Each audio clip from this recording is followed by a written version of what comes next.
Jeremy, thank you for being on the Filmmakers podcast, my friend. Yeah, thank you for having me here. It's awesome. And thank you for submitting your film as well. It was it starts off as one thing in terms of tone, and then it really kind of shifts a gear, which I really like. So how did you when did you kind of start thinking about this idea? Is it something you've had for a while, or was it kind of something relatively new? It was pretty new. I actually was applying around for film schools, and one of the prompts I had to make a short film, and the requirements were pretty limited because of COVID. I had to use only people in my household, and so I ended up just winging it and doing everything myself. It's the first time I've ever done 100% everything myself. So, and the idea kind of honestly was spurred from Martin Scorsese's short, The Big Shave. Yes, I think it was 1964 is when it came out. That was really obviously a huge homage or big inspiration for the film. And also, weirdly enough, the song, the Sweater Song by Weezer, that was another play into it. but yeah, I think it was relatively new. I thought about it, I think, back in December, and didn't start filming it until around late January.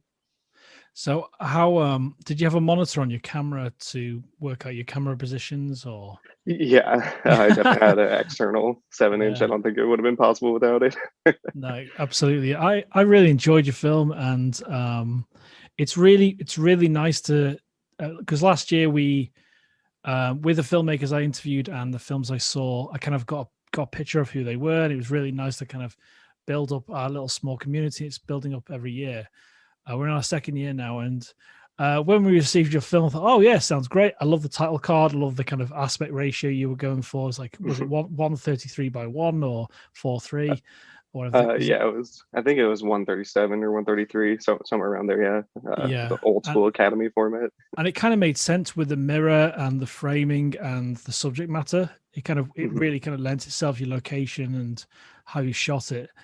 I'll be going back and forth in terms of production and your film history and that. How did you kind of put that jumper together? Do you have separate pieces? How did that work? So there was 3 of the sweaters I used. I bought 3 of the same ones. One of them I never cut. I kept full size. One of them, I think I only cut around certain portions of it, and then one of them got cut up into 3 or 4 pieces. So yeah. What was really nice about that was how it was like a clean drop.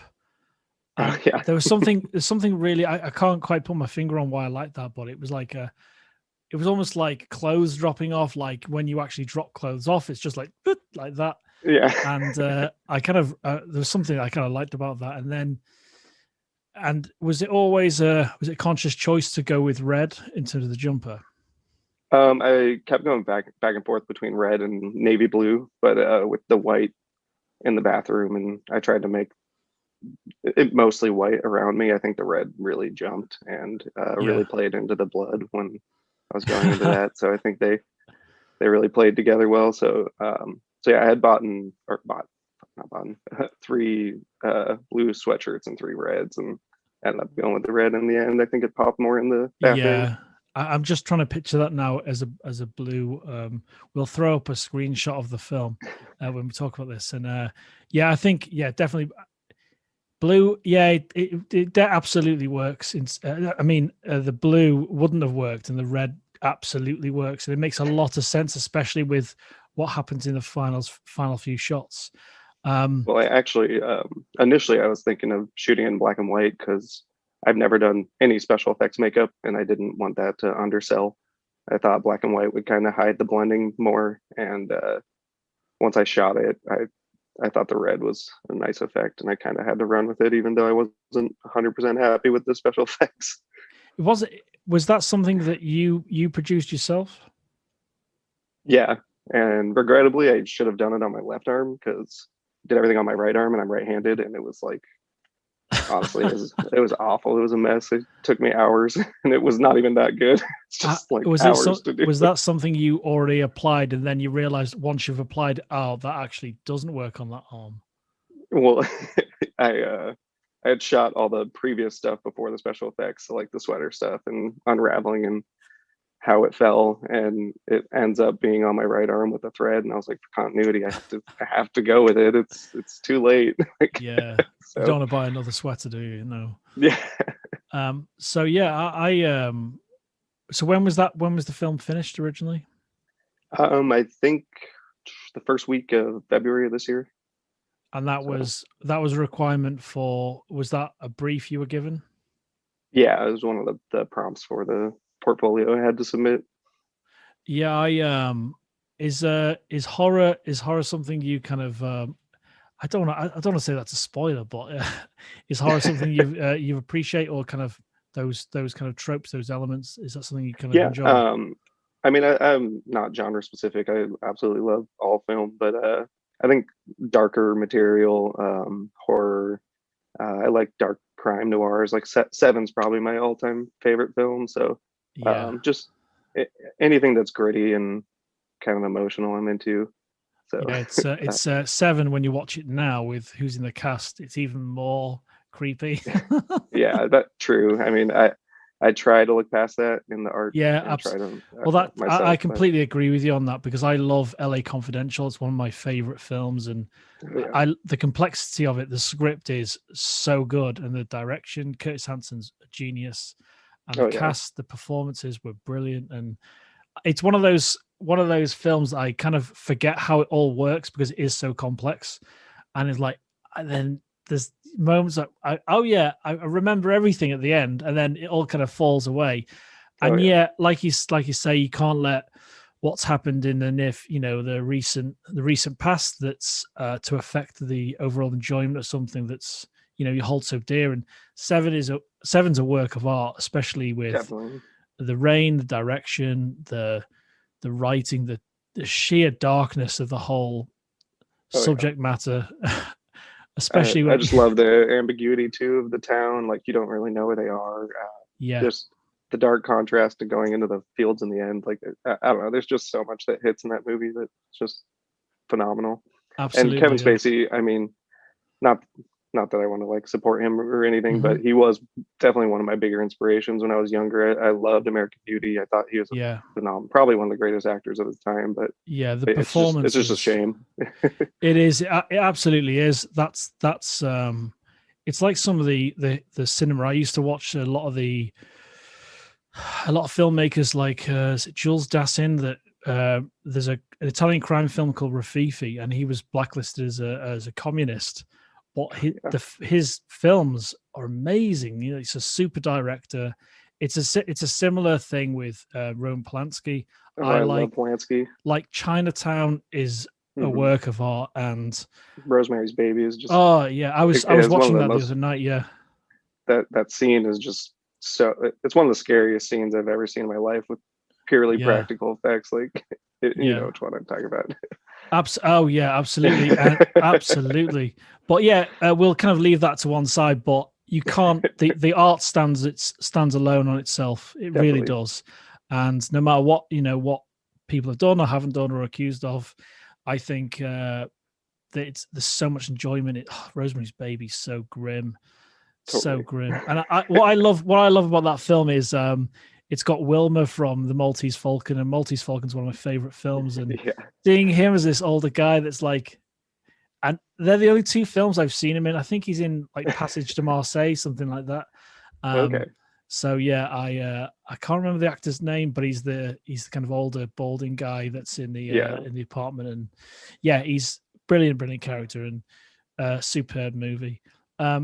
So kind of how did you get into filmmaking initially? Was it something you shared with family, or kind of was it a passion for cinema first? Well, I grew up in musical theater with my family. I did a lot of like crew work and lighting and stuff when I was really young, kind of getting into it, and some stuff on stage. But that kind of always pushed performing arts as like something I enjoyed. And then through high school, I dabbled around in editing on tapes, like just random bike videos and stuff with friends, and nothing really film or narrative oriented. And it really wasn't until like my senior year of high school I started writing, and I thought I was definitely going to be a writer. I fell in love with writing scripts, and I met my friend Steven at my first job in just a grocery store, and he's super passionate about film and wanted to be a director, and he's honestly the one that kind of pushed me to be like, well, you're right, you might as well go into directing. And I'd say ever since around 2010 or 11, since we met, I've just been trying to push myself to direct. This is actually my directorial debut, is The Thread, but I've produced and done DP work on many a handful of shorts and other stuff, music videos and stuff. So kind of the theater work, was that, did the lighting techniques and what you learned there, was that easily translatable to film, or was it kind of a different type of lighting? So it's a lot different, I would say, for sure, but especially being young, and musical theater, it's really like kind of one dimension. They don't do a lot of creative lighting or anything creative, not all of them, I would say, but what I was doing. The one thing I think it did kind of inspire me or really stuck with me forever is just using color and gels. And I know that's becoming bigger and more popular in the modern times, but I've just always been obsessed like with Suspiria. The original Suspiria is like massive influence for me, and Neon Demon or any of Refn's work. I really love lots of contrast and color, I would say. Yeah.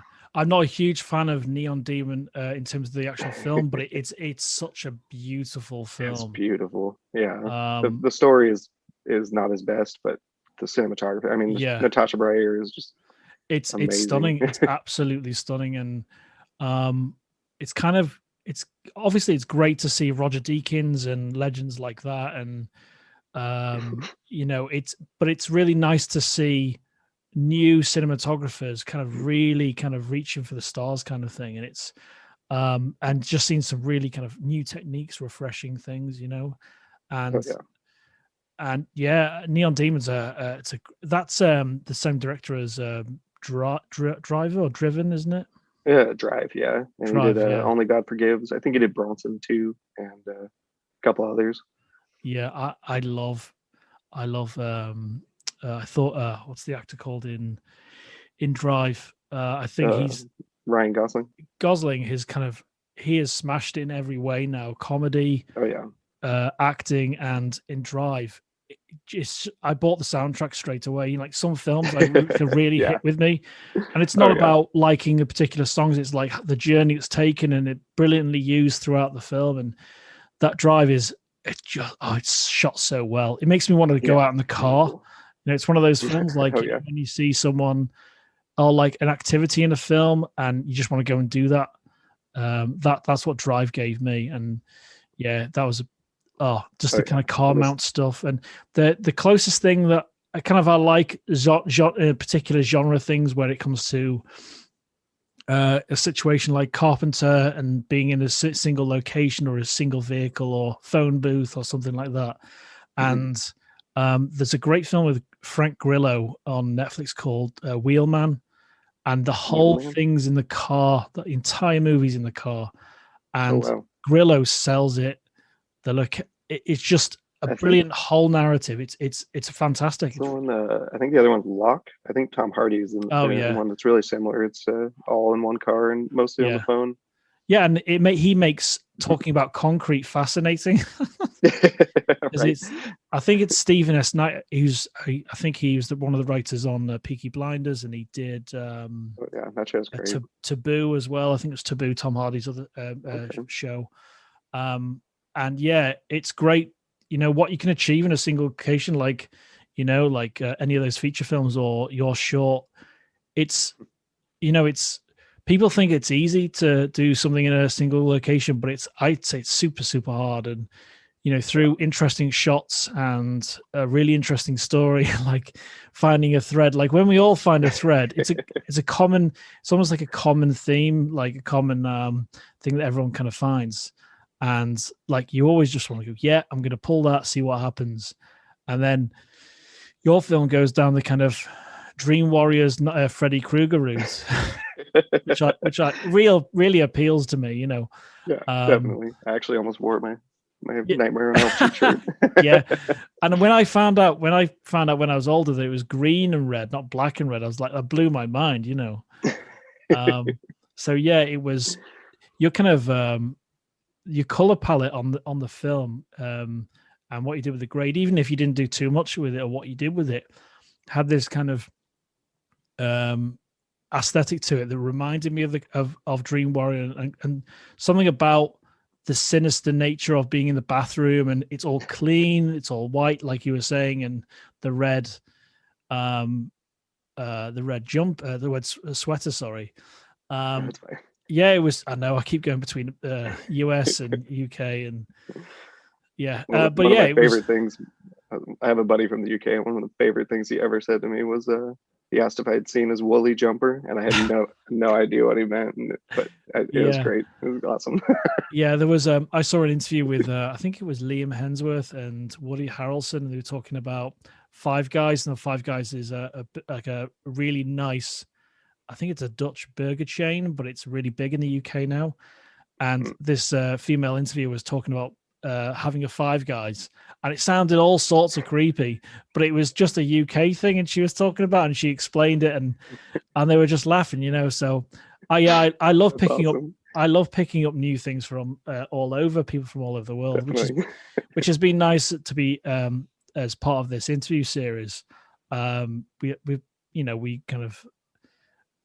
I learned new things every day from yourself and someone from Argentina the other day, and it's really fascinating how language is picked up. And when you hear something that's British that's picked up by someone in a completely different country, like Iceland, like the other day, it's like it's so random, and it's most of it's based on what they've watched on TV from the UK, which Definitely. Is really nice to see. Language is awesome. Yeah, exactly. Yeah, it's and like how people kind of create their own words, and language changes all the time. Oh yeah. But was there ever any original intent to have any other characters? Was it purely just going to be this one character on their own? So with the requirements, it said I had to use only people within my own household, and at the time I was living with my ex and didn't want him on the camera. He's not an actor, so I just don't think it would have worked. And so I tried to ask for help on a couple of the camera shots. I had a couple more ideas of doing like zooms and a little more movement, but in the end I just said fuck it, I'm gonna do it myself, you know. Keep it really efficient then, and there's something nice, and it's a completely different discipline. Like I've tried to shoot things on my own for this festival in terms of little promo things for last year, and there's pros and cons definitely to it. And you know, I was watching an interview with Mel Gibson years ago about how he was shooting battle scenes in Braveheart, and how he'd have to drive over on a what do you call it? Like a little buggy to go across the field just to go to Video Village, not Video Village, but kind of get references for the cameras and everything. So, because he was so obsessed with how it was being framed, you know, so. And it should be. Yeah, exactly. So is this the first kind of performance thing you've done, or have you been in shorts before? I've done like 2-second roles and a couple things for friends, or you know, just little passion projects, but no, this was really the first thing I had acted in really and directed. And honestly, it, like you were saying, it's a totally different beast shooting stuff yourself. Like you'd think the one setting and what I did would be like a pretty simple one-day shoot, but with the special effects and the time it took to learn how to do the makeup and apply it, I shot this over 3 days, like 5 or 6 hours a day over 3 days. So I mean, it's simple, but there's just, you need a lot more patience when you're doing it yourself. Yeah, exactly. Yeah. So did you use any kind of light panels or anything like that? Actually, I just used unbleached muslin for the lights in the bathroom, and I think I did one little LED light behind me to kind of brighten it, but other than that, it was all practical and what was there. That's the other thing when you're setting up lights and you're on your own. It's like going back and forth. Like I've got like half a mannequin somewhere, and I put it in the chair, and I wanted to kind of, I never want to be a YouTuber or anything like that, but it's, I wanted my framing to be better and all of that, and lights and all that jazz. And yeah, it was like, oh, I've got to sit in the chair and work out what my lighting is, you know. And yeah, with trying to shoot anything on your own, lighting is it's one of the most difficult things. You know, things like framing, you can, as long if you've got a reference monitor, you can kind of flick your eyes up at. It's relative, you know, you can make it more straightforward, and I end up with way more takes, you know, way more takes. And then it's kind of nice to experiment, but did you kind of shoot any additional stuff? Did you kind of work out an assembly first and then think, right, I need some additional content? No, I kind of just winged it and shot what was in my head. One thing I did kind of cheat around though is once I found the sweet spot for lighting, the camera just didn't move. I moved. So like all the close-ups and stuff, I just moved to align with what I wanted on camera, and I didn't really move lights or camera around at that point. So pretty much all the cutaways to any of the close-ups were me just moving. Yeah. So, and I did a couple movements of my body to try and add effects to look like the camera was moving. So yeah, add a little bit of energy to it as well, like definitely kind of the kind of angle of your face from up here when the film kind of later develops. I could see what you were doing, and it does work. It really does work. And what's been nice, that I know you can kind of seek out your film online and see it through. Is it available online outside of any festivals? Not right now, no. That's good, because for a minute, but I took it down. Yeah, it's good because like even when I was thinking, I say we've got a couple of other people that I work with, but they help with the kind of live event, and I do everything else. But yeah, when I was putting the little film teasers together, I'm like, what do I show? I'm like, I'm not showing anything later because it just ruined it, and I'm not ruining anyone's film. But yeah, it was nice to just show the close up of the thread and just kind of tease people, and that's what's quite nice about it. And it's the music puts you in a different headspace as well. It matches the beginning, and then it really switches. I love it when a film switches up, and it's not a cheap switch. And yeah, I like how you go for movement towards the end as well. I think it makes a lot of sense to do that. Yeah. I actually, another homage towards Scorsese's short film is I tried to match the beats per minute of his song for my song, and I wanted that old timey sound to it too. And I guess the song kind of inspired me to do more like pantomiming or like silent film acting in the beginning, to kind of not go over the top, but a little more comedy, and then kind of, like you said, flip it and throw everyone off on that moment. Yeah, it's great to kind of see react. I can't wait to see. I've not shown it to my missus or anything, but I kind of I get really excited about being able to show or showcase in with all the other films, like your film and the experimental films and films from all over. It's going to be really nice to see what the live comments are going to be like when people see the film.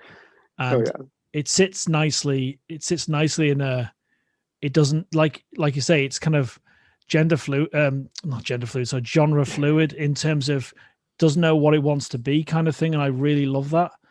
And I almost thought, I don't want to spoil it, but the markings on your lower body, are they part of what's going on with the mask, the kind of the face? No, are you talking about my tattoos on my feet? Yeah, but that gave me I went down a whole spiral, kind of thinking, right, okay, this is part of some sort of not ceremonial thing with the face and all of that. It's just terrible garage tattoos when I was a young punk. I mean, I'm actually hoping to get them covered up in a month or two. Yeah. Oh no, it worked. I thought it was part of the production. I thought it was like a henna tattoo or something. But it kind of it worked. It really worked well, Jeremy. It was it's good fun. But no, I thought it was some sort of, like when, I thought it was part of a reveal kind of thing, and it made sense narratively with what I was thinking about. Yeah. I didn't leave it out for whatever people wanted to think, and time wise, I was like, it is what it is. It's already in there, so. Yeah. But yeah, it's a moment in history now where those tattoos can't be forgotten now. So, but yeah, Yeah, I it's mean, it definitely wasn't subconsciously culty or yeah, anything in that realm. If anything, it was more of like I had been like kind of learning things about myself that when I was younger I thought were kind of like painful in my own sexuality and everything. And mhm. I guess the effect of like pulling the thread and my face, I kind of enjoy it, is like kind of relative to me. Like finally finding enjoyment of things about stuff that I might have repressed or didn't like as a kid, and Yeah, were hard to swallow as a kid. yeah, Just roughly in that absolutely. realm. It's really good to not have the strength, but to kind of pull on those parts of your history to kind of inform what you're producing short film wise or writing or music. It may Definitely. that's where the best stuff comes from, like some of the best shows, some of the best TV and movies comes from real lives. Some obviously are very sad in situations in people's pasts. Yeah. And I had COVID pneumonia in December. Oh yeah. It's like that's almost the way I start conversations now. It's ridiculous. But I got my results on the day I was supposed to be married, so we ended up canceling it and all of that. I was putting my suit on in the mirror when it happened, and everyone I You spoke to can't write that. no, Like, exactly, yeah. you It just sounds like it sounds like some rom-com thing, or totally. something. It sounds written. And everyone on the ward that I encountered in the intensive care ward, and the people I could speak to, and in the regular ward, which I moved to, thankfully, they all had severe nightmares. And my severe nightmare was really dark, really, really dark, about Dignitas in Switzerland, like assisted Oh, wow. suicide place. And it was when I woke up from that, I was like, what the hell is that? And then I started to ask people that I knew had COVID in different ways or more severe cases. Every single one of them had severe nightmares the week they had it. So it was like, I thought, right, that's going to That inform sounds like some a sort of great idea. anthology. Yeah. Like It's just COVID nightmares. COVID nightmares. That's it. We'll coin that. I'll borrow that off you, Jeremy. Yeah. But All yeah, yours. I had an idea for a dating film actually about a couple that meet and where they can meet. And I want to write that. And yeah, just to kind of, you got to get something out of this terrible situation and see green shoots. And that's one of the reasons we started this festival last year.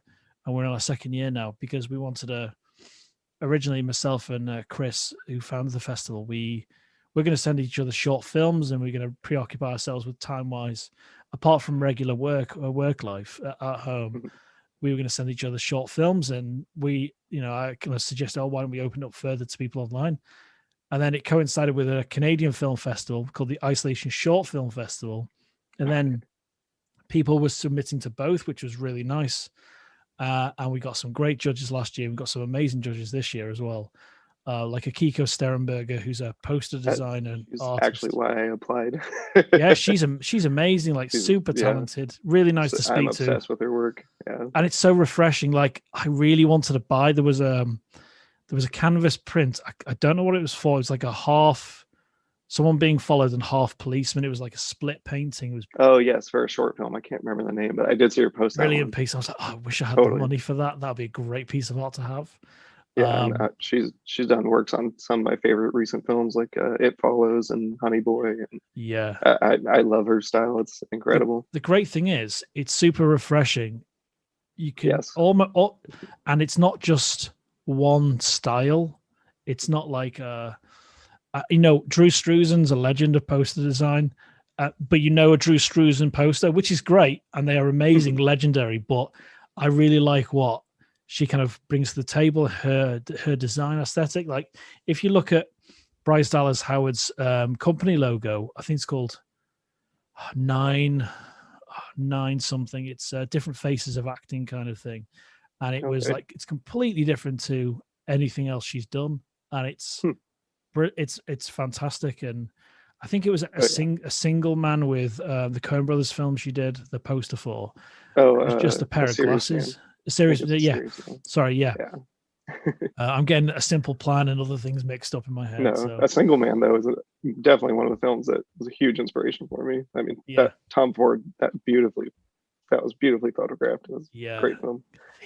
I absolutely love his work, and yeah, Yeah, super talented. And yeah, and Garth de Bruno Austin, who's a cinematographer in South Africa, I just love his stuff. And when I approach both of them, I kind of approach a few people here and there, because you've got the judges aren't important in terms of the process, in terms of getting great films, but it's really nice to have a nice draw and interesting people to speak to. And for much younger filmmakers, when they see someone that has worked in the industry in a completely different way, like last year we had a cinematographer that worked with Guns N' Roses. He shot Sweet Child of Mine and loads of other stuff. He worked with Garth Brooks. He shot an underwater really? music video for Garth Brooks. Yeah. And yeah, I just remember Garth Brooks when he was singing for Joe Biden, the inauguration. That was crazy.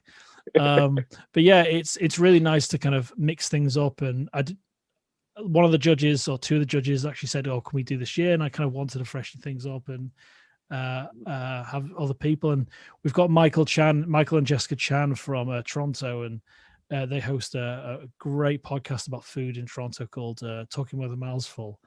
Yeah. Michael's always eating and drinking on the show, not drinking alcohol all the time, but it's like you can hear him just munching something. It's like, Brad Pitt in Fight Club when Ed Norton calls him, he's eating cereal. Yeah. It's kind of like that in that podcast. So yeah. But yeah, worth checking that out. It's really fun. Definitely. No, I need to. Yeah, and when you discover a new podcast, it's great fun, isn't it? Oh yeah, that's actually probably the biggest thing that happened to me during COVID is I finally got into listening to podcasts. I was totally late to the game, so that was one of the things that I haven't stopped listening to. I think I've stopped listening to music and I've just gone straight to podcasts. I agree in many ways. I think that I only have music going when my phone just automatically picks it up. Well, car automatically picks it up from my phone, and Yeah. it's like, oh yeah, I remember buying that years ago. Or looking on it in Spotify. So what kind of podcasts are you listening to, or you kind of started listening to? So obviously, big one that got me into it was the Team Deacons podcast. I mean, they have a phenomenal dialogue with so many different people in the industry. It's great. It's really enjoyable. And let me see what else I got on here. My favorite. I kind of jumped around. My favorite murder's a really good one. It's my favorite murder. Yeah, I think it's two. One female comedian and a female writer, and they talk about their favorite serial killers and murderers. It doesn't sound. It's not as grim as you think, but they've got this whole hometown murder thing as well, where people write in about something that you haven't heard about, and it's really, really fascinating. It became this massive thing, and they started doing gigs and like opening public forum to kind of more stories. And yeah, it's really, like you say, it's getting into podcasts is great. And when you find the kind of little gems, there's one I listen to, and it's kind of late 90s. It's kind of like old school radio theater when it's like sound design and horror sounds walking through the woods. And I think it's called Monsters Among Us, and it's a chap that hosts it, almost like Tales from the Crypt, but it's audio messages that are left on Skype about things people have seen at night in the sky. But the way he kind of layers the audio in, and it's really kind of cool. And that's what I kind of want to get to with film. I kind of want to. I want to do a lot more Foley mixing because I want to learn the techniques, like when you see the design stuff. That's what I know the least about. I mean, I love sound design and I listen for it, and I think it's just enriches every film by far, but I know nothing about it. That's why I had none in my film. It's just music. I'm like, I didn't want that extra layer for work. Oh no, it's a whole new world for me. Like I know how to shoot something, but it's I think sound, and I've learned a lot more about lighting the last few years, and sounds the kind of that just elevates things. But I don't know who said it, but the moments without any sound can be just as amazing. You know, like when you watch what's the John Krasinski film, the Quiet Place? Is it Oh Quiet yeah, yeah, Place? Quiet Place. Like, Yeah, talk about Foley and lack of sound and tension. It's a work of genius.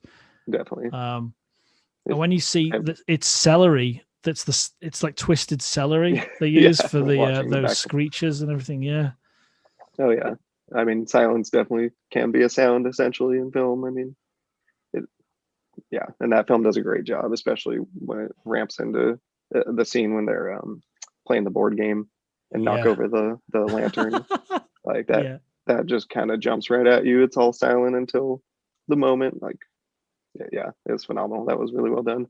yeah. That's something I've personally missed, going to the cinema Hmm. and really disappearing into a film. Like you can do it at home to a certain degree, Yeah, um, but yeah, there's nothing like watching. I love horror especially, and definitely. uh, but I'm like you said at the beginning of the interview or this recording, that I'm not just a favorite of one particular thing. I like classics, like horror. It's Definitely. all sorts really. Anything that's great or good story, Hmm. and story is obviously paramount.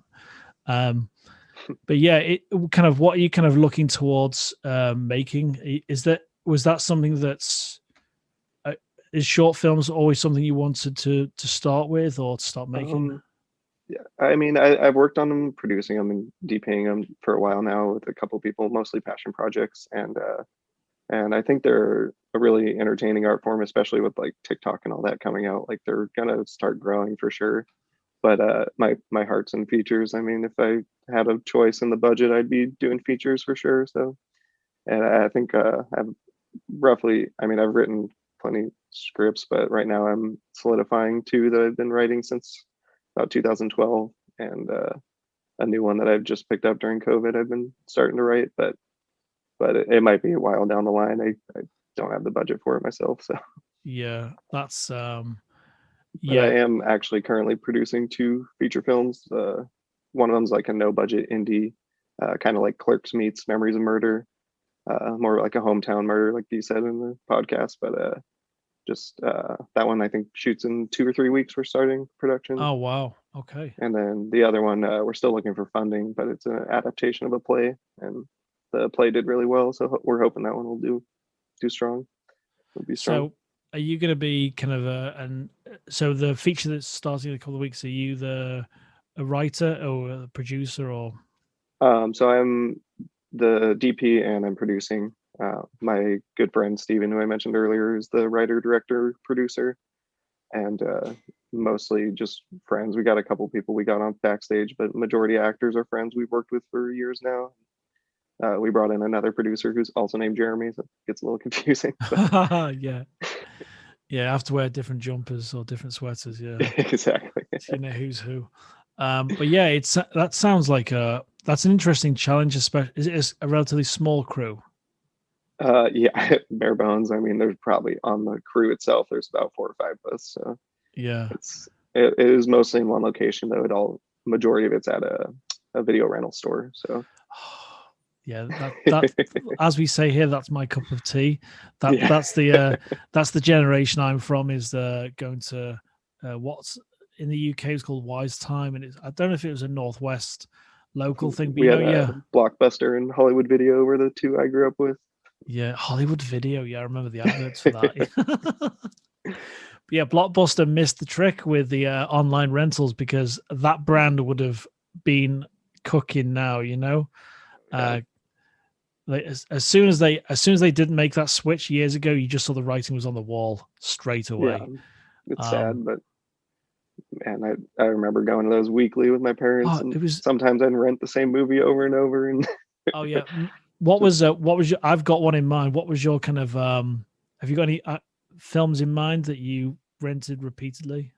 um. So when I was younger, I was super into anime, and like I've grown out of it. I still appreciate the stories are just like stuff that you'll never see in America. It's like no one will ever write those stories. So one of them was Princess Mononoke. It's pretty dark and gory for a Yeah. cartoon, but I was able to get away with it because my parents just thought it was a cartoon. So That's great. That's really great. and I think honestly that film really pushed why I fell in love with Kill Bill, and that'd probably be another one I've rented multiple times. It was just the explosion of blood when any cut happens, and just like Yeah. the absurdity of it was just mind blowing to me. Yeah. My go-to was it's a TV movie adaptation of Captain America and the Flash as well. And it was the Captain America's. It's so bad. The guy that plays Red Skull, don't know any of the actors' names or the director.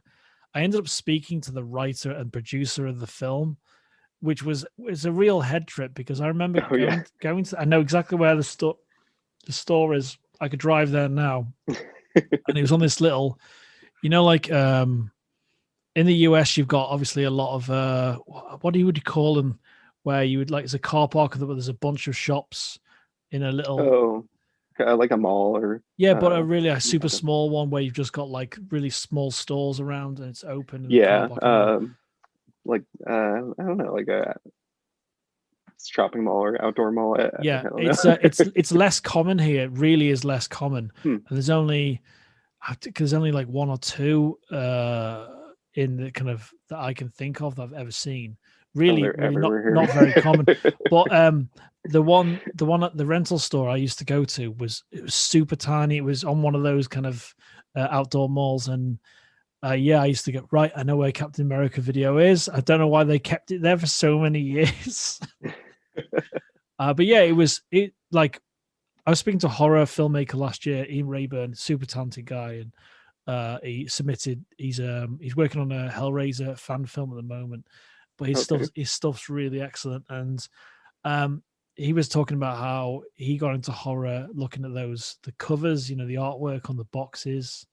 Oh, I was just gonna mention that. Like as a kid, I would go to the store and almost try and like will myself to like have the bravery to even look at one specifically. I remember was Dead Alive, the poster where she's like ripping her mouth open with the little skull. I remember being like terrified, but I had this weird draw. Like I had to go look at it every time I went in the video rental store. Yeah. I grew obsessed with. I think it was like there was like a whole obsession with squidgy boxes. It was like this whole thing. I don't know if it was like the end of the 80s, but 90s. And it was like a friend of my brother's elder brother who got me into cinema. My brother was a big influence on what I liked, and he used to have all the like Black Belt Jones and Bruce Lee, and everything was in this kind of larger box, larger rental box. And that was my obsession with collecting films. And I got rid of a lot of my VHS tapes, and I kept all the sleeves though. I don't know why, but I kept all the sleeves, and it was hundreds of VHS covers. I believe it. My DVD collection is bigger than it should be with how much everything's on my computer now and iTunes. I mean, I still keep them, but you just don't want to get rid. 400 or 500 at least. I mean, I have my own little Netflix. Yeah, exactly. My thing, because my internet's gone down a few times here and there, and if I've got anything on Apple or anything like that, they're the moments where I'm so glad I kept my films. And but exactly. I always end up going to a handful of films. Have you got a handful of films that you could always watch? Always, yeah. My Desert Island films. Punch Drunk Love is number one. Yeah, oh my god, yeah. It's so underrated. There's no other film that looks like it. It's so quirky and it's just a strong, weird little almost noir. Like that's Paul Thomas Anderson, isn't it? Yeah, he's by far my favorite director. He's one of the best, if not the best. He's good. I'm very excited for his next film. I think it's supposed to come out this year, so we'll see. Yeah. I used to make the mistake of labeling him Paul W.S. Anderson. And he makes some very different films, and not definitely. I really enjoyed Event Horizon, but the rest of his films are not so great. Yeah. But yeah, Paul Thomas Anderson is a big influence, and super talented. I think I've got a similar a passion for what's the Australian director called? He did Jesse James film with Brad Pitt. Oh God, Oh, Andrew Dominic. You know, yes, there's certain directors like, yeah, I'll always go and see your film. I love what you definitely. do. You always kind of play to kind of what I want to see, and Yeah, those two for me. And like, is it The Master? I don't think I've seen The The Master. Master. Yeah. I haven't seen that yet. I need to see it. It's a little bit of a slow burner, but it's beautiful. The film is shot so well, and it's dark. It's good. Yeah. Not So, my favorite of his, but I'd place it somewhere in the middle of his for me. what would you say is your favorite of his? Uh, I mean, everyone's gonna hate me, but Punch Drunk Love. I mean, I know There Will Be Blood is like a masterpiece, Yeah. and Inherent Vice when it first came out, I think I saw it like 10 times in theaters. It's just Yeah. a fun film, but Punch Drunk Love really sits with me. It's just so Yeah. unique. It's just there's no film like it. Honestly, there's nothing like it. Yeah, there will be blood. I don't know how many times people did the whole milkshake thing and imitated that scene, and I didn't realize straight away that there were twins. I honestly didn't realize that. And Paul Dano is amazing. He's such an amazing actor. Everything. Oh I yeah. think everything I love him in. But yeah. Oh yeah, Oh, great, he's so good. He great movie. Great when movie. I was younger, people used to say I looked like him because I had these glasses and super long hair, and I looked just like him in Girl Next Door. That was Right, like one of his right. earlier films. But yeah, Yeah. so Oh, but it's yeah, superb. and Yeah. I think Little Miss Sunshine is like when I was younger, recognized. I was like, man, this kid's a good actor. I mean, he's silent through more than half the Yeah. film, but yeah, he's phenomenal too. I think that was the film for me that I first you know, when you think about actors and you think, wow, I love watching him. I'm going to kind of look out for him and stuff. And Definitely. I think that was the one. I think that one really kind of, Greg Kinnear and everyone that's in that. It's Yeah. just, it's such a wonderful movie, and that the soundtrack is perfect. Oh yeah. You know, I it's like, loved Vodka, the band that did most of it. They were great. yeah. Are you looking forward to being able to go back to the cinema, or is that Oh yeah. being a passion? Definitely. I mean, I used to work at a movie theater. I was a manager at a movie theater for a couple of years, and um, my poster collection was insane. At one point, I had to get rid of all of them. It's Oh ridiculous, but no. You and I are very similar in many ways. Like, I used to be an usher. I was an usher in oh, yeah, Chester. I was an usher in Manchester, and the infighting when people tried to get posters and all of that. I kind of lived for it. Like this one here, this is the 50th anniversary poster for The Third Man. And I okay, obsessed with Orson Welles, or early Orson Welles yeah, stuff, because he's an absolute genius, you know, like camera yeah, technique and what he did with Citizen Kane, you know, it's legendary, you know. yeah. And a chap that was the projectionist at the cinema I worked at, was only 6 screens, compared to like 20 you can get now. Yeah, I think ours He only had 9 or 10. Yeah, he it was going to work for the BBFC, you know, like, is it the MMPA in the US? Uh, The put the ages on the films.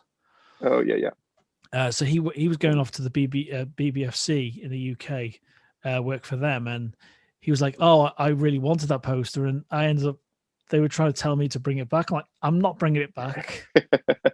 You know, you don't yeah. know how much I love Orson Welles, and I'm not bringing it back. You know, and then I I've think got. luckily I was in charge of the posters, so I was like, There you I was go. Yeah. fair. I was fair, and most of the people who worked for us were younger and like really into Twilight and all these films that I'm like, I just take them. I don't Yeah, care. have that, have the whole lot. Yeah, exactly. Yeah.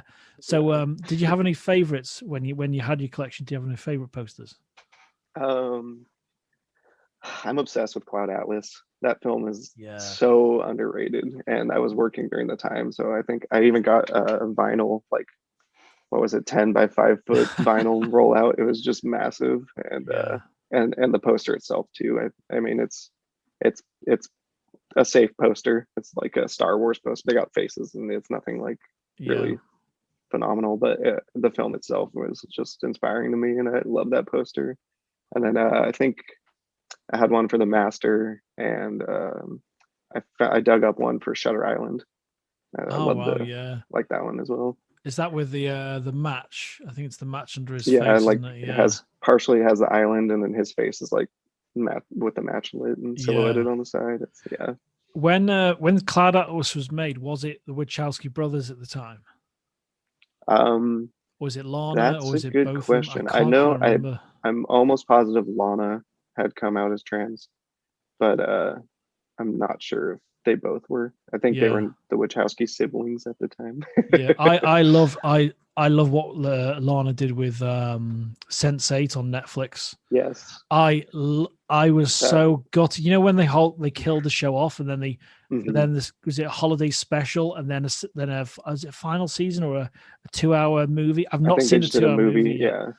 Yeah. It took me a while to go to it, Yeah, but that film, there's so much emotion in every scene, and it's a roller coaster. Or that show, I mean, it's just a yeah. roller coaster. Like I would the arguably serious say scenes. it's got the best sex scene I've ever seen in that toilet stall. When you've got Oh 8 yeah. people, but it's like understanding how, if people listening to this or seeing this, go and listen to pause this, come back to it, watch Sense8 and come back, because it's so, I think it's brilliant. And it was one of those shows on Netflix that I thought, right, this is genius. I used to tweet, this is the reason I pay for Netflix on certain shows, like 100%. Stranger Things. Sense8 was like, is it Daryl Hannah's the angel? She was one of them. Yeah. She was the one that was coming back, or like. And you got Brought Naveen. Is it them to. Naveen Andrews? Is Naveen Andrews? I think from I'm not Lost. sure. He played Saeed Okay. in Lost. Yes, he's in that. But yeah, that show and that scene in particular, the way it was shot, I thought it was genius. I thought this is some of Lana's best work. I think she Definitely. directed the whole show. There's some episodes I think they brought in a couple people. I don't think she Yeah. did all of them, but Yeah. I think they tried to keep it pretty grounded into the same Yeah. style. I mean, honestly though, that show is like 1 minute you're crying, 1 minute it's sex, Yeah. 1 minute it's action. It's Yeah. like all over the place, but it's Yeah. not doesn't pull away from any moment. You know, it's really, I really haven't good. seen the 2-hour movie that finishes It's the a little show. rushed. I mean, Is as you'd it? expect, Oh, it's a little okay. rushed just because they're wrapping up probably a lot more than they Yeah. anticipated. So, Yeah, it's a work it's of worth art. it if you want to wrap it up. Yeah. Did you have a favorite character in that, or kind of relationship? Well, I mean, I am gay, so I think I related mostly to I can't remember the character's name though, but from Mexico, he's an actor and trying to like stay in the closet. And, Oh my god, that was so good. Yeah. Yeah, his whole little love triangle with the actress and his boyfriend and how they all became friends, I think was like probably, at least for me, really, I found it relatable and really enjoyed that. But it was quite refreshing. It was quite refreshing, wasn't it? You know, the friendship they had and the strength they had together. I thought that was brilliant. Really well done. Yeah. And then the Korean aspect, I can't remember her name, the actress who was like born rich, and she's like the MMA badass or the fighting badass. So I think those two stories were like the most prominent for me. But overall, I mean, they're all good. And what's the one that connected with me? My Vicky that I'm getting married to in a week and a half. She's Indian, like an Indian, basically born in Wales, but kind of Indian family, and the relationship between the German, I can't remember, Wolfgang, like a drug, I think his name's Wolfgang, and the Indian girl. That was like, was I watching it? Yeah, I was watching that, but we were just started our relationship, and it was like so many kind of similarities, and it was so odd because I had no beard at the time. I had the short blonde hair. I didn't look like him, but it was like I connected with it, and it was emotionally. I just felt it was just so refreshing to see something like that, and it's, you know, like in cinema, in short films, or anything like that. When you see an original idea like The Thread or Sense8 on Netflix, or a big show, a big movie, or whatever it is, it's really, really difficult to see something new or refreshing. Oh, definitely. Originality, especially in Hollywood, is like out the door. I mean, I mean, absolutely. Honestly, there's a couple distribution companies I look out for, like Neon and A24 or A24. Oh yeah, those two are just I mean, A24 takes all my money and all their hats and everything. Yeah. But yeah, there's Absolutely. a few like that. There are a handful. Like old school Lionsgate was amazing, but they've also turned to more franchise stuff. And Yeah, I it's just completely kind of, agree with that. They've gone big time. They've gone with big scale with Godzilla and all sorts now. And yeah, yeah. like Mandalay Films. There's those production houses that were like, right, we're gonna create something great now. Hmm. It's kind of disappeared a little bit, but like I really enjoy Bloomhouse and the horror that Jason Definitely. Bloom produces, because giving directors that have not necessarily done well, but giving them an extra chance, or look what happened with Jordan Peele, and giving someone Yeah. that's talented a real chance of directing. It's just so appealing. And when you watch The Invisible Man, and you thought, oh right, he's producing a Universal horror film. Hmm. That is a brilliant adaptation of that idea. What's the? I And think that the Candyman's coming out this year. That one's gonna yeah, be good. and apparently Tony Todd is in that, which is Oh, really really? fascinating. So I'm Hmm. like, is he playing some variation of the Candyman? So Or just a cameo or something.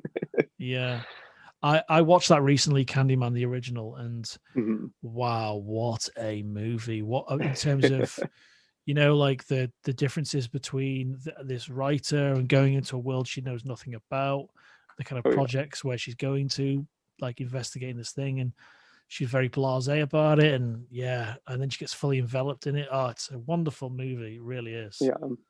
It's been a few years since I watched it, but I just remember it The definitely stuck with the me. um the HD or 4K presentation it's like a marvel. It's like when you watch Criterion, and you Hmm. really kind of marvel at what they do, and you appreciate what they're striving to do. When you watch Candyman, the kind of new scan of it, it's a brilliant print. It really is. I'll have to Um, check it out. yeah, absolutely. So yeah, Jeremy, thank you so much for being on the Filmmakers podcast, my friend. And Oh yeah. I think people are going to absolutely love your short. It's such a efficient film in many ways. Your shot choices are really great, and I kind of like, you show things, but you kind of hide things as well. And uh, how, just before we kind of wrap up, how much was that was deliberate in terms of not showing too much of the, I'm not going to say makeup, but not showing too much, because obviously that movement, was that something that was always planned? So I think originally I wanted to show more as it was happening. And then as I tested the effects and the practical stuff, it just kind of was out of my realm. I'm not a special effects artist, so the more I practiced it, the more I was getting frustrated. So I kind of figured I'd kind of keep it more simple and a little more close up, and yeah, like you said, hiding more than showing. Yeah, well, and some of the best horror films, it's all about that. It's all Definitely. about, hiding in the shadow. Like, look at Michael Myers' mask at the top of it's not top of the stairs, but when I think it's before she's thrown down the stairs or over Hmm. the banister, there's a shot of Michael Myers' mask in the doorway. And it's a work of genius, like Dean Cundy, who's a genius cinematographer, brilliant. Like Hmm. his career's gone like that, Jurassic Park or whatever it is. Um, yeah, that shot, like minimal. I know that's a budget thing as well, and like Yeah. having constraints, like the brief you had in terms of a single location or the different kind of limitations. It's sometimes you find strength in that as well. Oh, Um, definitely.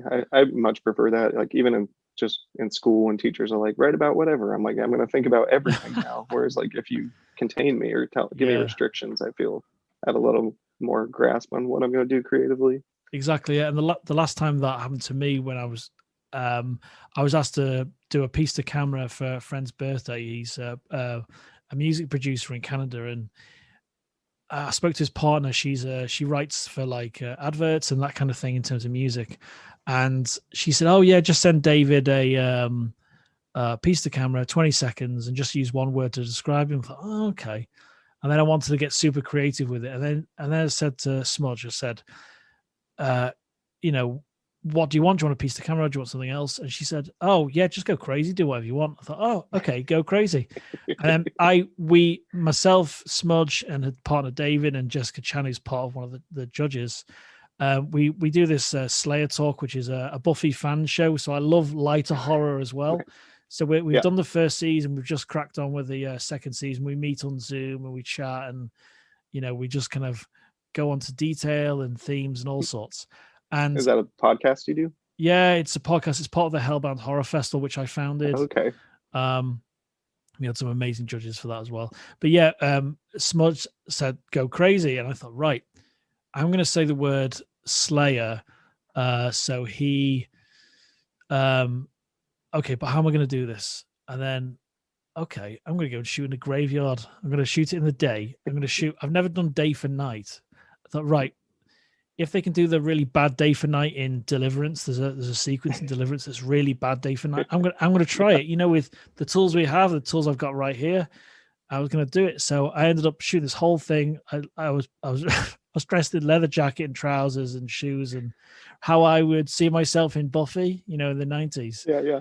And yeah, I was skulking around. I had this anamorphic adapter for my iPhone, so I shot everything on an iPhone because I wanted to be the Moondogs one. Yeah, no, it's like a copy of the Moon. Okay. It's like a copy of that's just a cheaper one, and that company, that anamorphic kit and what it's given that director that made the I can't remember the feature Tangerine. film. Genius, absolutely brilliant. Yeah.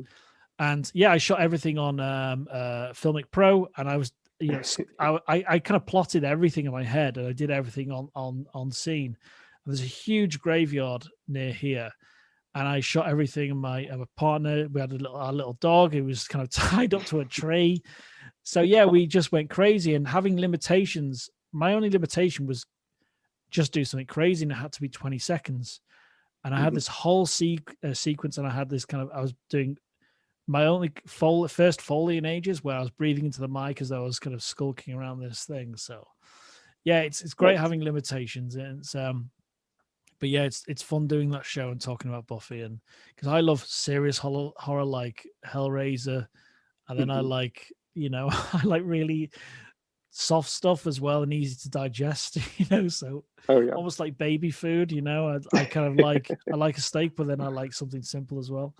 But yeah, that's a massive tangent, but yeah, thank you, Jeremy, for being on the Filmmakers podcast. And this is going to be a good one for a lot of people. And yeah, it's really nice to talk about your film and go over everything. And especially when you shoot on your own. And a lot of people, when they start out as teenagers or slightly older, they think they need a big group of people. And you've kind of proven with one location, a simple brief that you were given, you can achieve a really interesting short film.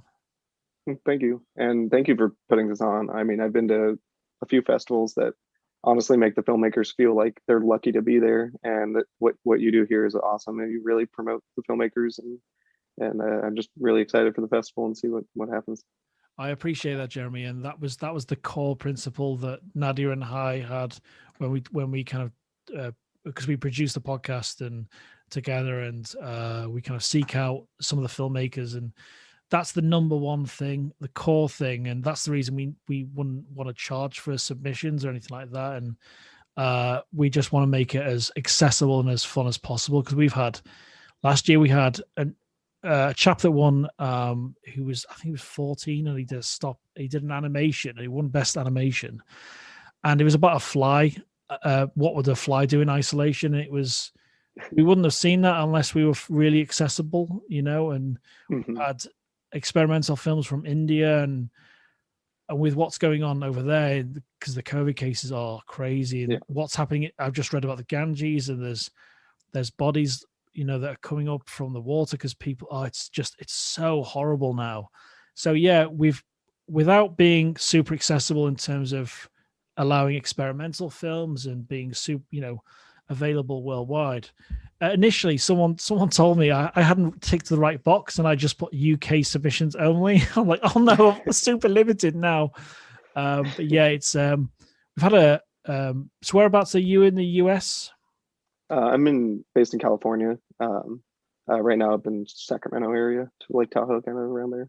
So yeah, we've had a really nice crop of films from the US as well, and just the diversity we've had, and it's like it's all organic as well, and that's kind of, I know there's some standardized things I've been putting on Instagram, like the little releases and all of that, but it's a lot of fun, and yeah, we want to make it as acceptable and as accessible as possible. And yeah, we're showcasing all the officially selected films on the 26th of June, and then on the Sunday we have a little awards thing, and we have our judges videos. So yeah, it's going to be a lot of fun, man. And yeah, I can't wait. Based on my reaction of watching your short, I can't wait. I just picture what people are thinking. So yeah, it's going to be really interesting putting all the officially selected films together, and how I balance that out. It's going to be really difficult, but it's going to be a lot of fun. Oh yeah, I'm always excited for that in festivals, just seeing how they play out the back-to-back films. I'm really excited. Yeah, so yeah, I'm just laughing to myself because there's some serious films and then there's some ridiculous as well. So it's that's going to be fun. But yeah, thanks again, Jeremy, and yeah, we'll keep in touch, and then we'll let you know in terms of any kind of updates or what's happening with the film and how we use it. And we don't kind of abuse the use of people's films because it's obviously your property, and it's the same goes with every other filmmaker. So that's one of the reasons we didn't just go, yeah, we're going to put all the films up online, because it's, we've got some short films that can't be shown on their own because of not geofencing, but there's some like logistical issues and with where they're being shown, and we had that last year. But yeah, it's gonna be fun, and yeah, thank you again. Yeah, thank you. Thanks for this whole talk. It was great. Yeah, and thanks for your patience whilst I was mowing the lawn. I threw my shirt on the floor. It's behind me somewhere, and I just threw. This is a shirt from Stranger Things that Hopper wears. Yeah. And I've got the light colored jeans, and I've got the white trainers and the Casio watch as well. Because I'm obsessed with the 80s, but that's for another time. But yeah, cheers again, Jeremy, and this will be out possibly a week after next. I'm not quite sure how I'm going to schedule it yet, because I've got a few in the bank, so to speak, and we're doing a limited 15, so we're really happy that we managed to work this out. And yeah, keep an eye out for a few of the other podcasts, because there's a whole range of films and people, and it's been a lot of fun. Definitely. And speaking to yourself, I think I've watched them all so far. Oh, great! That's fantastic. And we've got watch out for Manny Bras that's coming out on Friday. He did a Bollywood short film last year. He's based in Toronto, but he went full Robin Williams 1 hour photo with his film this year, and he's such a nice guy. And yeah, you'll dig that interview. And but yeah. So keep out for an eye out for his film called Minutes with Mika. So his film's really interesting. So yeah, it's gonna be fun putting everything together. But yeah, have a good day, and enjoy the rest of it, because it's kind of only really just started for you. It's it's almost noon, I think. I've got to put everything away now, and sort my lights out and that. So have a good day, and I'll speak to you soon. It was nice talking with you, Alex. Same to you, Jeremy. Have a good one. See you now.